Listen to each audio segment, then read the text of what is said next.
Gujarat police की बड़ी कामयाबी खातून कत्ल केस का चंद घंटों में ड्रॉप सीन। कोटला के नवाही इलाका में पेश आने वाले अफसोसनाक वाकया में 5 बच्चों की मां मरियम जावेद को रात के नामालूम वजूहात की बिना पर फायरिंग करके कत्ल कर दिया गया। वाकई की इत्तला मिलते ही गुजरात पुलिस मौका पर पहुंची और शवाहिद इकट्ठे करते हुए जदीद तफ्तीशी जराये को बरोए कर लाया गया।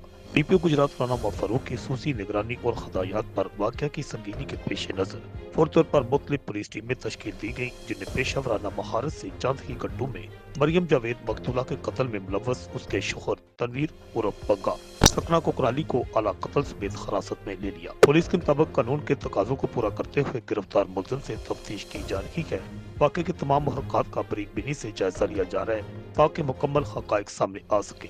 डीपीओ गुजरात राना मफरूक का कहना है, जिला भर में अमन अमान की सूरत हाल को हर सूरत बेहतर बनाया जा रहा है। शहरियों के जान माल के तहफ़्फ़ुज़ के लिए पुलिस हमा वक्त अलर्ट और मुतहरक है। रिपोर्ट आकाश न्याजी, गुजरात।